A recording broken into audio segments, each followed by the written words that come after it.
War has always been a stage for unthinkable horrors, yet it is in these moments of darkness that miracles often manifest. One such miracle occurred in 1572 in a small Dutch town, where an event so extraordinary took place that it still defies explanation centuries later.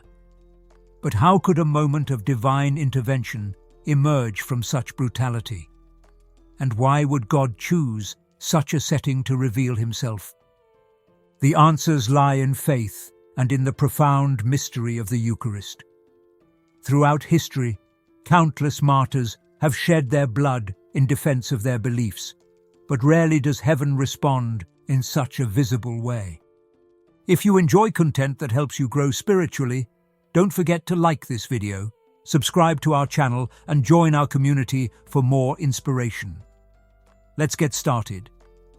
The events of Gorkum were not merely a demonstration of devotion, but a moment where the boundary between the natural and the supernatural blurred, forcing even the most hardened hearts to confront the reality of the divine. In 1572, Europe was drowning in conflict. The Protestant Reformation had ignited violent confrontations, and Catholicism found itself under siege. The Netherlands, then under Spanish rule, was a battlefield where political and religious interests clashed mercilessly. Protestant rebels, fueled by both ideology and revenge, sought to eradicate every vestige of Catholic influence. In this war-torn land stood Gorkum, a peaceful town known for its strong Catholic presence, a presence that was about to be brutally tested. One fateful day, the infamous sea beggars, mercenary soldiers known for their ruthless tactics, stormed into the city. Hardened by years of bloodshed, they had no interest in sparing those who opposed them. Their primary target was the heart of Catholic life, the Church. The towering wooden doors that had stood for centuries as a symbol of faith were no match for their weapons. With a single powerful blow, they shattered, echoing through the empty streets like a death knell. Mockery and laughter filled the sacred halls as the soldiers barged inside. Their eyes, filled with contempt, roamed over the golden altar, the statues of saints, and the flickering candlelight that had illuminated countless prayers. The priest, along with a handful of faithful, stood their ground, their voices rising in desperate pleas for mercy. But words were of no use against men who had long abandoned their own humanity. The soldiers seized the priest, dragging him out of the sanctuary, his cries for protection drowned beneath the jeers of the invaders. With their path clear, they advanced toward their ultimate prize, the tabernacle, the very place that held what Catholics revere as the body of Christ. The sacrilege that followed would soon set the stage for a revelation that neither swords nor cruelty could silence. The soldiers reached the altar, their eyes fixed on the golden tabernacle at its center. With an air of arrogance, one of them stepped forward, his hands covered in dirt and blood, and forced open the sanctuary doors. Inside, the consecrated hosts lay undisturbed, shimmering in the candlelight. To the mercenaries, they were nothing but thin wafers, meaningless relics of a faith they despised. There are moments in life when darkness seems overwhelming, when doubt clouds everything we once believed. In times like these, understanding and guidance can change everything. This is exactly what The Secret of Jesus' Apparitions offers, a path to clarity and peace through his revelations. This ebook goes into his prophecies and offers insight into what lies ahead. It's available for free in the pinned comment. Grab it now before the edition's gone. A rough hand seized the ciborium, shaking its contents onto the stone floor. The white hosts scattered like autumn leaves, landing silently upon the cold surface. A soldier scoffed, his boot hovering over them for a brief moment before slamming down with all his weight.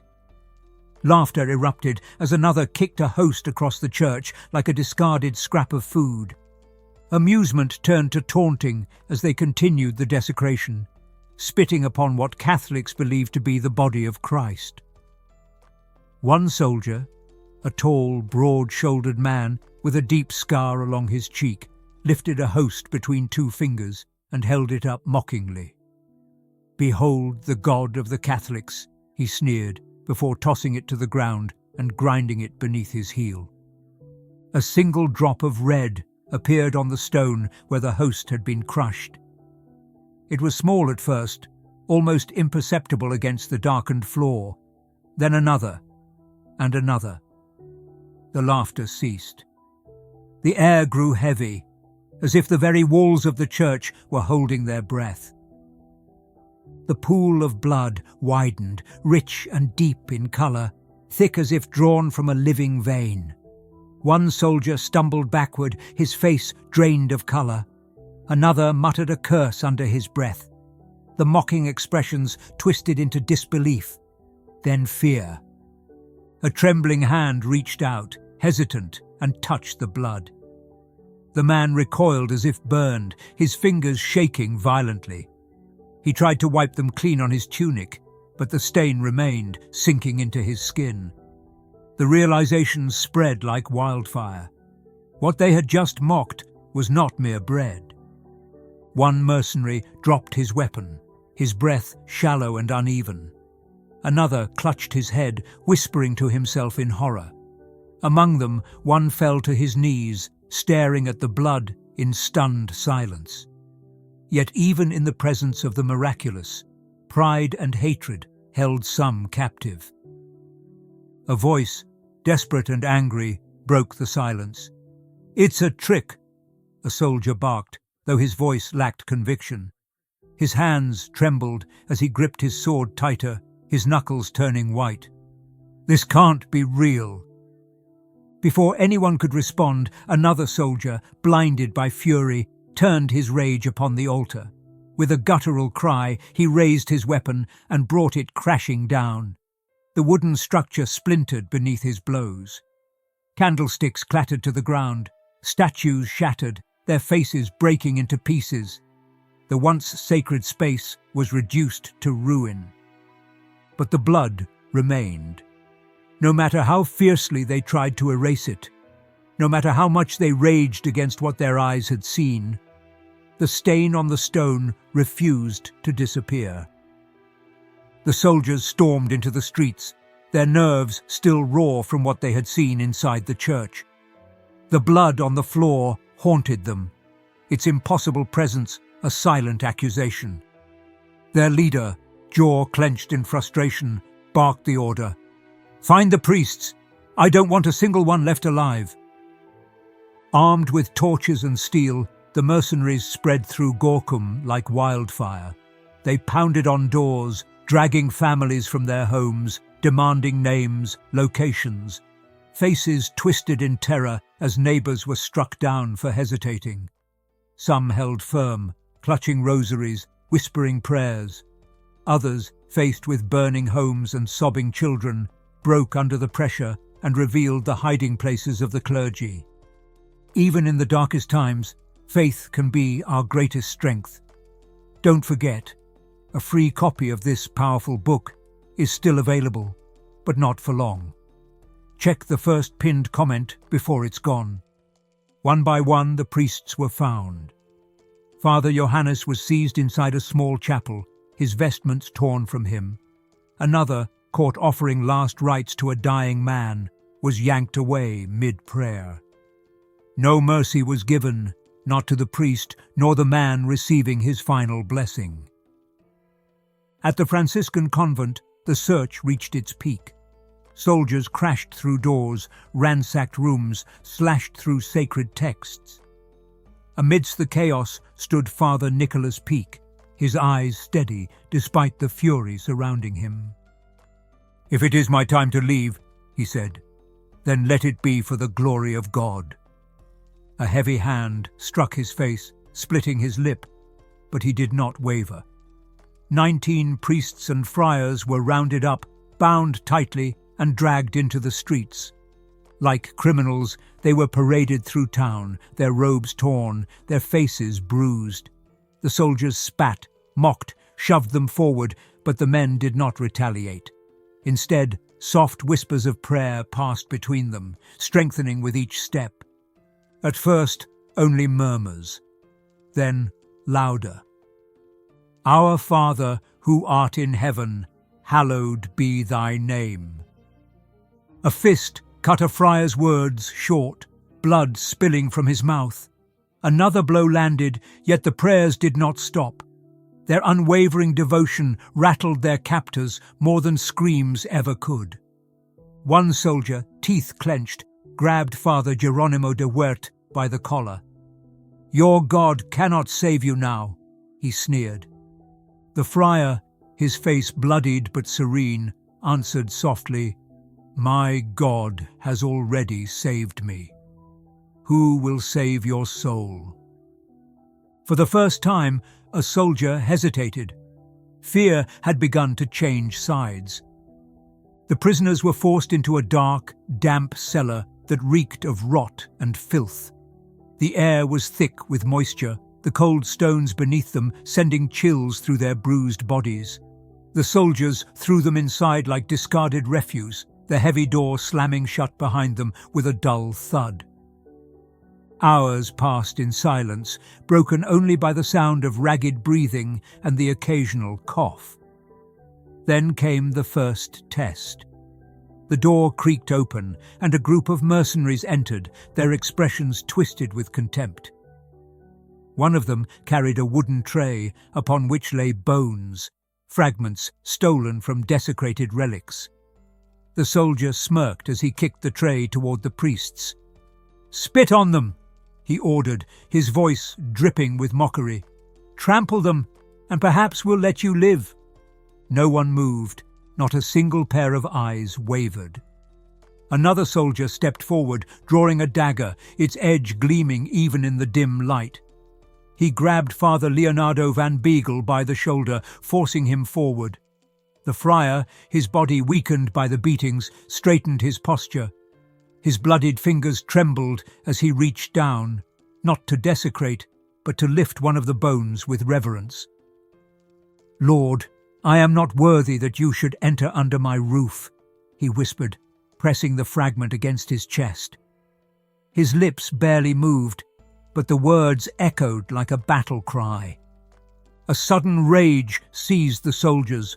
A fist met his ribs, sending him collapsing to the ground, yet he did not loosen his grip. Another priest rushed forward, attempting to shield him, only to be struck down in the same manner. The beatings escalated. Kicks, fists, the crack of a whip against torn skin. The cellar filled with the sounds of suffering, but not a single voice cursed or begged.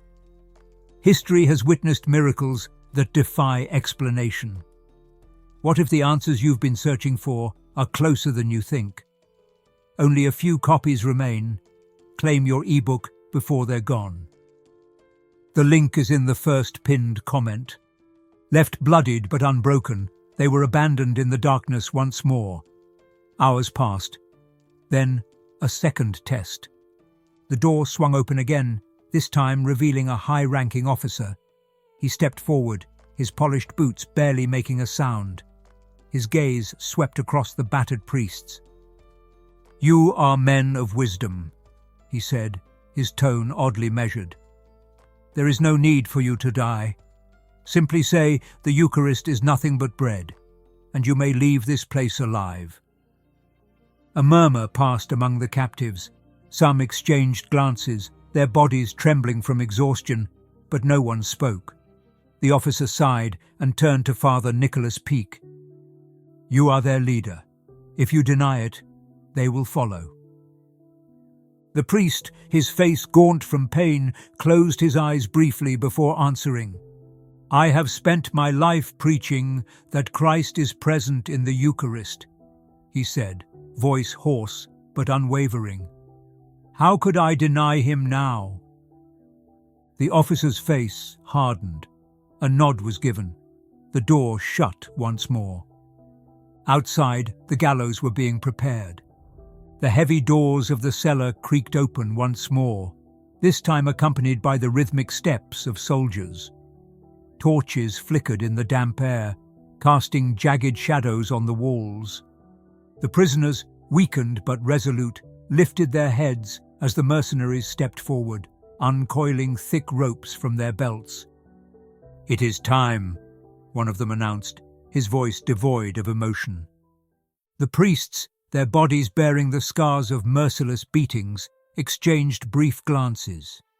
There was no fear among them, only silent understanding. One by one, their wrists were bound, the rough fibers biting into torn skin. A sharp tug forced them to their feet, some barely able to stand. Yet none resisted. They were marched through the narrow streets of Gorkum, their slow procession illuminated by the pale glow of lanterns. Spectators gathered in hushed silence, their faces pale with grief. Some clutched rosaries, whispering prayers as the condemned passed. A child, barely old enough to understand, reached for her mother's hand. "Why don't they run?" she asked, her voice barely above a whisper. One of the friars, Father Andres Vutas, overheard her. With a gentle smile, despite the blood that traced his temple, he turned his gaze toward the child. "Because, little one," he murmured, "we are running toward heaven." The barn loomed ahead, a wretched, forgotten structure on the outskirts of town. Its wooden beams, warped with age, stood like the ribs of some great beast awaiting its sacrifice. The doors groaned as they were wrenched open, revealing the gallows within. Ropes dangled from the rafters, swaying slightly as if anticipating their victims. The soldiers guided them inside, forcing them to their knees. The stench of damp wood and straw filled the air. A tall figure stepped forward, the captain of the mercenaries. His dark eyes scanned the prisoners before he spoke. "You do not have to die today," he said, his tone almost patient. "Renounce your faith. Admit that the Eucharist is nothing but bread, and you may leave here alive. Some stories are meant to be remembered, but others have the power to transform. If you feel drawn to the true meaning behind these events, this book is your chance to explore them further. Limited copies left. Get yours now from the first pinned comment." Silence stretched between them, broken only by the distant rustling of wind through the cracks in the barn walls. The captain's gaze settled on Father Nicholas Peake, recognizing him as their leader. "You hold their fate in your hands," he pressed. "One word from you, and they all walk free." The friar, lips split from previous blows, exhaled slowly before speaking. "I have spent my life proclaiming that Christ is truly present in the Eucharist," he said, his voice unwavering. "How could I now deny him for the sake of my own life?" The captain's expression darkened. He turned his back, lifting his hand in a silent signal. The executioner, standing by with ropes in hand, stepped forward. The ropes tightened around their necks, the coarse fibers biting into bruised flesh. One by one, the priests were hoisted upward, their bodies suspended in the dim barn. The wooden beams groaned under the weight, but no cries of despair filled the air. Instead, the only sound was the soft murmur of prayers, spoken even as breath faded from their lips. Among them, Father Geronimo de Huert, the eldest of the group, met the gaze of his executioner. His face bore no hatred, only a sorrowful compassion. "May God forgive you," he whispered before the stool beneath him was kicked away. The soldiers, hardened by years of bloodshed, expected expressions of agony, the final gasps of men clinging to life. But as the minutes passed, their hands trembled. The friars did not die in terror. Their faces, serene even in death, bore the faintest traces of peace, of something beyond the grasp of the men who had condemned them.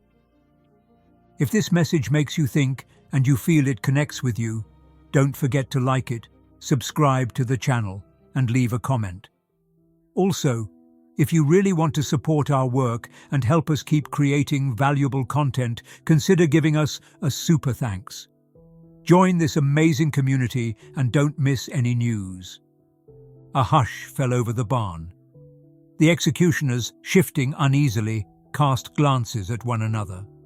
One soldier muttered a curse under his breath, stepping back as if trying to distance himself from what he had just witnessed. Another, gripping his sword, avoided looking at the bodies altogether. The captain turned abruptly, his expression unreadable. "Burn it," he ordered.